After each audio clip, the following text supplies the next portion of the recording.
আহি গ'ল ওচৰৰ বিগ ব্ৰেকিং নিউজ। এয়া বুলডোজাৰে ঘৰ ভঙা সকলে দিব লাগিব নিজৰ দৰমহাৰ পইচাৰে ক্ষতিপূৰণ। এয়া আজি সুপ্ৰিম কোৰ্টে নিৰ্দেশনা জাৰি কৰিছে।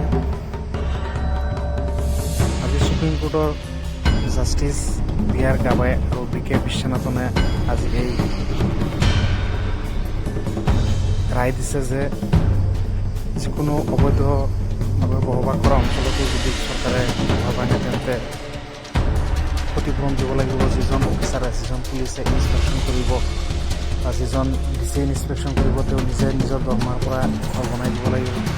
আৰু যদি কিবা ইলিগেল অবৈধ যদি ঘৰ বাৰী বনায় তেনেহ'লে কমচে কম 15 দিন আগত নটিচ জাৰি কৰিব লাগিব বুলি সুপ্ৰিম কোৰ্টে ইতিমধ্যে নিৰ্দেশনা জাৰি কৰিছে। ইয়াৰ উপৰিও বহুতো কেইবাটাও নিৰ্দেশনা জাৰি কৰিছে। য'তে মতে ঘৰ ভাঙিব নোৱাৰিব। এইবাৰ দুখীয়াৰ ঘৰ য'তে মতে ভাঙিব নোৱাৰিব। চৰকাৰে মন গ'লে ইচ্ছা কৰিলে দুখীয়াৰ ঘৰ ভাঙিব নোৱাৰিব, কিয়নো সুপ্ৰিম কোৰ্টে ইতিমধ্যে কঠোৰ নিৰ্দেশনা দিছে যে যদি কোনো অবৈধভাৱে বসবাস কৰে তথাপিও 15 দিনৰ আগত নটিচ দিব লাগিব। আৰু যদি অবৈধভাৱে চৰকাৰে ঘৰ ভাঙে তেন্তে সেই ক্ষতিপূৰণ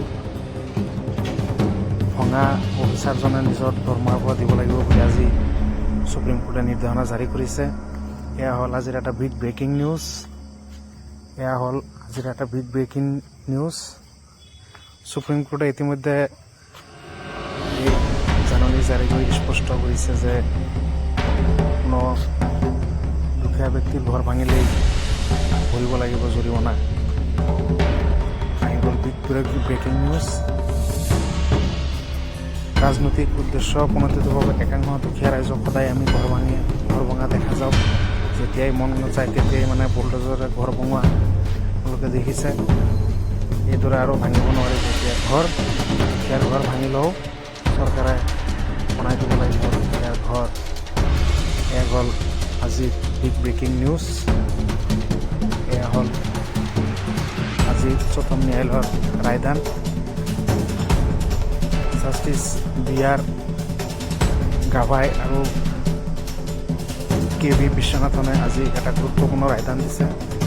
ইতিমধ্যে চৰকাৰলৈ জাননী জাৰি কৰিছে যে যিবিলাক ঘৰ ভাঙিছে সিহঁতক টোটেলি ঘৰ আকৌ বনাই দিব লাগিব বুলি ইতিমধ্যে চৰকাৰলৈ জাননী জাৰি কৰিছে। এয়া হ'ল আজিৰ এটা বিগ ব্ৰেকিং নিউজ। আপোনালোকে শুনিবলৈ গৈছে।